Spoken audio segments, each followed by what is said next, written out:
আসসালামু আলাইকুম গাইস, কেমন আছেন সবাই? আমি শাহরুখ সোহেল মোল্লা। আপনারা স্ক্রিনে দেখতেই পাচ্ছেন যে একটা সিম্পল ক্যাশ মেমো, মানে একটা রেস্টুরেন্টের সিম্পল ক্যাশ মেমো কীভাবে আমি ডিজাইন করেছি অ্যাডোবি ইলাস্ট্রেটরে। তো আপনারা এখানে দেখতেই পাচ্ছেন যে কোম্পানির নাম, তার লোগো এবং তার অ্যাড্রেস, তার নাম, বিল নাম্বার, বিল ডেট এবং পার্টিকুলার্স, এই যে টোটাল ডিটেলসটা, এবং এটা কত বাই কত সাইজে প্রিন্ট হবে, ঠিক আছে, এটা কত সাইজ নেওয়া আছে। তো চলুন সম্পূর্ণ আমি ভিডিওটি আপনাদেরকে আমি দেখাই যে একটা ক্যাশ মেমো আপনি কীভাবে আপনি আঁকবেন বা একটা রেডি করবেন প্রিন্টিংয়ের জন্য। তো আমার কাছে একটা অর্ডার এসছে ক্যাশ মেমো প্রিন্টিংয়ের জন্য। তো সাইজটা হচ্ছে 9 ইঞ্চি হাইট, মানে এটা হচ্ছে হাইট আর এটা হচ্ছে ওয়াইড। তো 5.5 ইঞ্চি ওয়াইড, 9 ইঞ্চি হাইট। তো ধরুন এটা একটা A4-এর হাফ। তো প্রথমে আপনাদের কি করতে হবে, একটা আপনার এই যে A4-এর হাফ যে সাইজটা, এই সাইজটাকে মেজারমেন্ট করে একটা ফাইল নিতে হবে। তো দেখুন আমি কীভাবে ফাইল নিচ্ছি, মানে এই ডিজাইনটা আমি আপনাদেরকে করে দেখাচ্ছি। এই ফাইলে গিয়ে আপনি নিউ করবেন, নিউয়ে ক্লিক করবেন। নিউয়ে ক্লিক করার পরে আমি এখানে কাস্টম এখানে আছে, তার মানে এখানে আপনি 9 ইঞ্চি এখানে ওয়াইড নেওয়া হয়েছে, এটা আপনি চাইলে ওরিয়েন্টেশনটা চেঞ্জ করে নিতে পারবেন। 5.5 ইঞ্চি 5.4 নিয়েছি।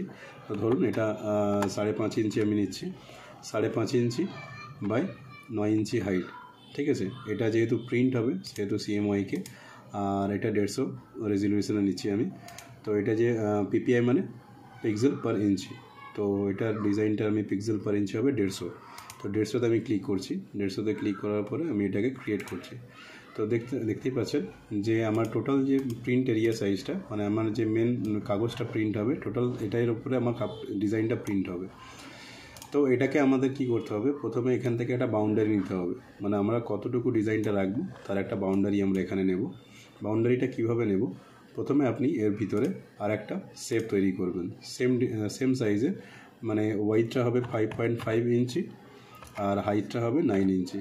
তো ওকে প্রেস করবেন, ওকে প্রেস করলে আপনার সামনে আর একটা এরকম শেপ তৈরি হয়ে যাবে। তো এটাকে সেন্টার অ্যালাইনমেন্ট করবেন। সেন্টার অ্যালাইনমেন্ট করার পরে আপনি কী করবেন, অবজেক্টে যাবেন। অবজেক্টে যাওয়ার পরে পাতে যাওয়ার পরে অফসেট পাতে যাওয়ার পরে প্রথমে একটা কাজ করে নেবেন, এটা মিলিমিটারে চেঞ্জ করে নেবেন। Ctrl+R টিপে রুলার অন করে নেবেন।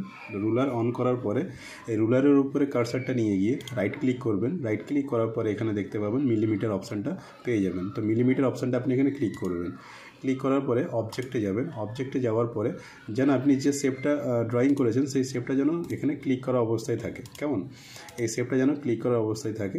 আপনি যখন অবজেক্টে যাবেন, অবজেক্টে যাওয়ার পরে পাতে যাবেন, অফসেট পাতে যাবেন। অফসেট পাতে গিয়ে অলরেডি আমার এখানে 5 mm আমি এখানে মার্জিন নিয়ে রেখেছি। তো 5 mm আমি এখানে অলরেডি টোটাল এরিয়ার মধ্যে 5 mm আমি মার্জিন নিয়ে নিয়েছি। তো এটাকে ওকে করে দেবো। তো আমার ডিজাইনটা মানে মেন পেজ থেকে 5 mm দূর থেকেই আমার কাজটা হবে, কেন এখান থেকে এই জিনিসটা কাটিং হবে।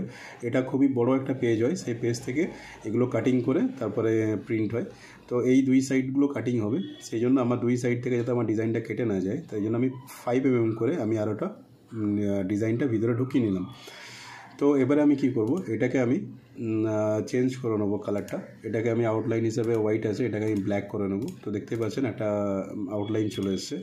আর মাথা থেকে আমি 1 ইঞ্চি কম নেব, 1 ইঞ্চি নিচে থেকে আমি ডিজাইনটা করব। কেন বলছি 1 ইঞ্চি, কেন আপনার এখান থেকে আমি রুলারটা চেঞ্জ করে নেবেন, ইঞ্চিতে নিয়ে আসবেন, তাহলে এগুলো আপনার কাজ করতে সুবিধা হবে। তো আপনার ওয়াইড আছে এখানে 6.5 ইঞ্চি, আপনি এটাকে 1 ইঞ্চি করে নেবেন। কেন 1 ইঞ্চি কেন করতে বলছি, 1 ইঞ্চিরও কম করলেও চলবে, মানে এটা আপনি 0.8 ইঞ্চ করতেও পারেন, ঠিক আছে। এখানে আপনি লিখে দিতে পারেন 0.8 ইঞ্চি। তো 0.8 ইঞ্চি কেন করলাম, মানে এখান থেকে আপনার জিনিসটা পারফোরেশন বলা হয়, ছেঁদা বলা হয়, যেখান থেকে আপনি ক্যাশ মেমোটা ছিঁড়ে আপনি কাস্টমারকে দেবেন। তো এখানে কিছুটা অংশ ছেঁদা যাবে, তারপরে থেকে এখান থেকে লেখাটা শুরু হবে। তো এখানে আমি কিছুটা এরিয়া ছাড় নিয়ে বাকি এরিয়াতে আমি লেখা শুরু করব।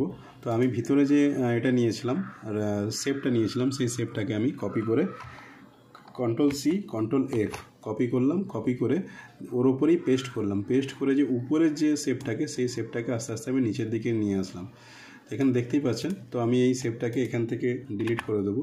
তো আমি এই যে উপরে এই অংশটা বাদ দিয়ে এই যে অংশটা আছে এই অংশটার ভিতরে আমি ডিজাইনটাকে বানাবো। তো আমি অলরেডি ডিজাইনটা বানিয়েছি, তো সেটা জাস্ট কীভাবে বানিয়েছি কপি পেস্ট করে দেখিয়ে দেবো আপনাদেরকে আমি।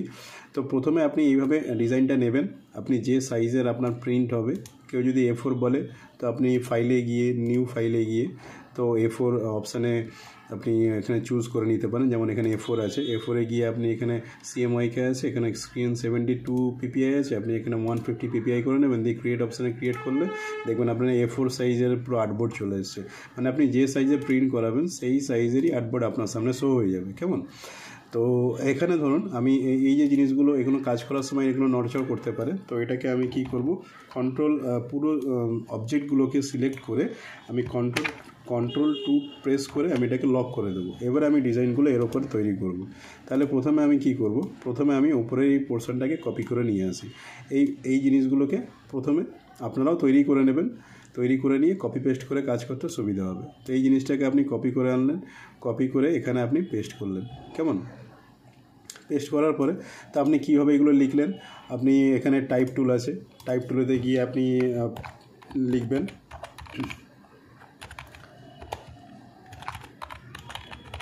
লেখার পরে আপনি এই যে ফন্টটা এটা কীভাবে পাল্টাবেন, এখানে পাল্টাতে গেলে আপনার ডান দিকে দেখবেন সাইজ আছে, ফন্ট সাইজ 14 নেবেন।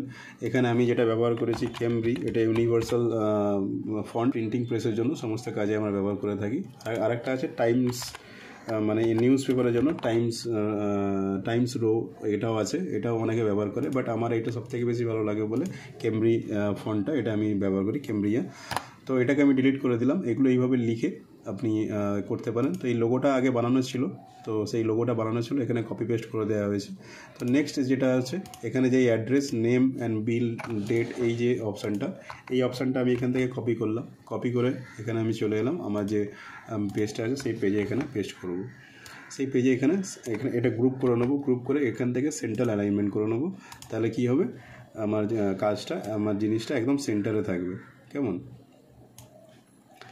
তো এখানে দেখতেই পাচ্ছেন আমি খুবই ইজিলি এই ধরনের ডিজাইনগুলো করা খুবই ইজি। আপনারা যে কোনো এই সফটওয়্যারগুলো একদম ফ্রিতে পাওয়া যায়। তো এই সফটওয়্যারগুলো আপনারা কম্পিউটারে লোড করে ইনস্টল করে আপনারা এই ধরনের ডিজাইন করে আপনারা লোকাল অর্ডারগুলো কালেকশন করতে পারেন। বা আপনারা যদি এই ইলাস্ট্রেটর সফটওয়্যারটা যদি শিখতে চান তাহলে আপনারা অবশ্যই আমাদেরকে কমেন্ট করবেন। তো এবারে নেক্সট হচ্ছে কি করব, এই যে স্ট্রাকচারটা, এই স্ট্রাকচারটা কী করে তৈরি করলাম, ধরুন আমি এখান থেকে কপি করছি।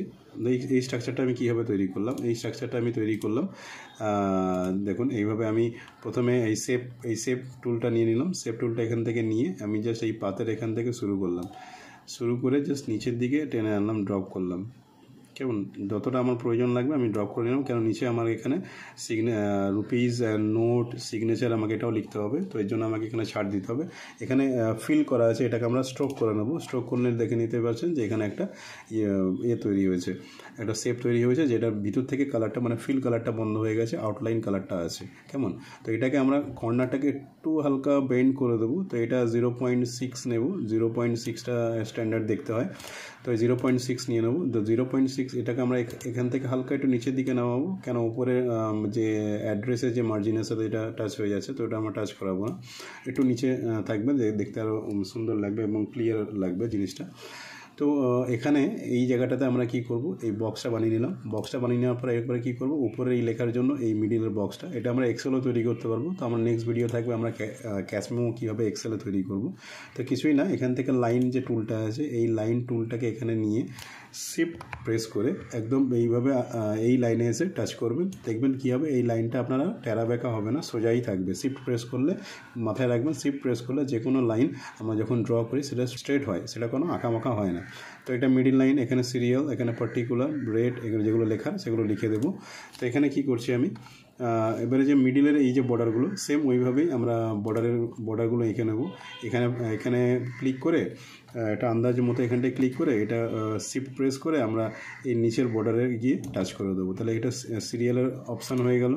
নেক্সট আমরা পার্টিকুলারের জন্য এই যে লাইনটা আমরা নেব, তারপর আবার কি আমরা লাইনটা ড্র করব না, আমরা কি করব, জাস্ট এটার উপরে ক্লিক করব, ক্লিক করে অল্ট প্রেস করব, অল্ট প্রেস করে আমরা রাইট সাইডের দিকে নিয়ে যাব। তো এই পার্টিকুলারে এই জায়গাটা যতটা আমার ছাড়ার দরকার আমি ছেড়ে নিয়ে এখানে রেখে দেবো। এবারে আমার থাকবে কি নেক্সট হচ্ছে কি যে রেট অ্যান্ড কোয়ান্টিটি আমরা এখানের জন্য ঘর করব। রেটের জন্য আবার শিফট প্রেস করে অল্ট অ্যান্ড শিফট প্রেস করে তাহলে কী হবে ইকুয়াল চারিদিকে সমানভাবে এই লাইনটা সরতে থাকবে।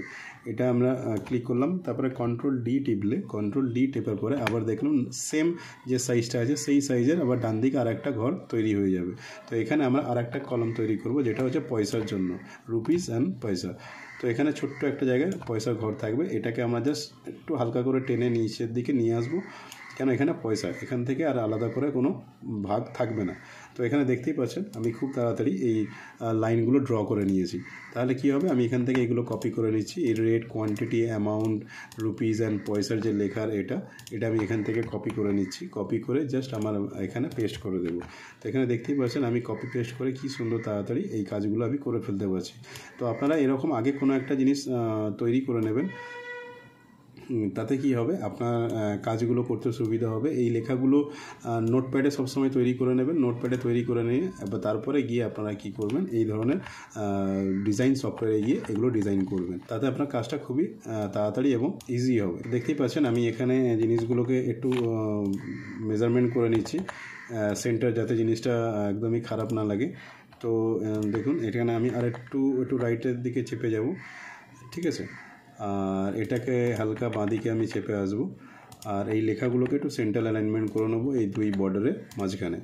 আর পার্টিকুলারটা এখানে দেখতে পাচ্ছেন এটাকেও সেন্টার অ্যালাইনমেন্ট করে নেবো পার্টিকুলার লেখাটাকে। আর বাকি পুরো রইলো নিচের যে নিচের অপশানগুলো লিখতে গেলে কি করব, জাস্ট ওইভাবেই আমরা এই লাইন ড্র করে আমরা নিয়ে আসবো, আর এগুলোকে আমি এখান থেকে কপি করে নিচ্ছি। তো এইরকম এই জিনিসগুলো শেখা কোনো বড় রকেট সায়েন্স বা কোনো হাতিগোড়া কিছু লাগে না, জাস্ট সামান্য একটু স্কিল লাগে এই সফটওয়্যারগুলো বোঝার জন্য। তো সফটওয়্যারগুলো যদি জানতে একদমই অসুবিধা হয়, তো আমি বাংলাতে সম্পূর্ণ এই ডিজাইন কোর্সের উপরে একটা টিউটোরিয়াল আমি বানাচ্ছি, যেটা এই সফটওয়্যারগুলো আপনাদেরকে জানতে চিনতে সুবিধা হবে। তো দেখতেই পাচ্ছেন কত ইজিলি আমি এই একটা সিম্পল ক্যাশ মেমো মানে বাজেট অনুযায়ী একটা সিম্পল ক্যাশ মেমো আমি খুবই সহজে আমি তৈরি করে ফেললাম। এবারে লাস্ট যে অপশানটা পড়ে আছে রুপিস অ্যান্ড সিগনেচার, এই অপশানটাকে নিয়ে যাব আমরা নিচে, এই অপশানটাকে আমরা এখানে নিচে নিয়ে যাব। নিচে নিয়ে গেলে আমার পুরো ডিজাইনটা অলমোস্ট আমার রেডি হয়ে গেল। এখানে দেখতেই পাচ্ছেন ডিজাইনটা আমার অলমোস্ট রেডি হয়ে গেছে। এবারে আমরা এটাকে কি করব, প্রিন্টিংয়ের জন্য আমরা প্রেসে নিয়ে যাব। তো এটা কীভাবে প্রিন্ট হয় বা এটা প্রেসে গিয়ে কীভাবে প্রিন্টিং হয়ে বাইন্ডিং হয়ে আসে সেটা আমি দেখিয়ে দেবো আপনাদেরকে শেষে। তো দেখতেই পাচ্ছেন পারফেক্টভাবে সম্পূর্ণ আমি ডিজাইনটাকে রেডি করে দিলাম। একটা সিম্পল সাধারণ কম বাজেট অনুযায়ী একটা ক্যাশ মেমো, কেমন? তো এরকম ক্যাশ মেমো কেউ যদি বানাতে চান তো অবশ্যই আমাদের সাথে কন্ট্যাক্ট করবেন। আর আমাদের ভিডিও যদি আপনাদের খুবই হেল্পফুল মনে হয় তো সাবস্ক্রাইব করবেন, লাইক করবেন। তো বন্ধুরা কেমন লাগলো এই ভিডিওটি? তো এই ধরনের টিপস অ্যান্ড ট্রিক্স আর বিভিন্ন রকম ডিজাইনের কাজের জন্য ভিডিও পেতে গেলে আপনারা অবশ্যই কমেন্ট করবেন, আমরা আপনাদের কমেন্ট অনুযায়ী ভিডিও আমরা আপলোড করতে থাকবো। তো thank you for watching this video. We will come back again with the new design idea.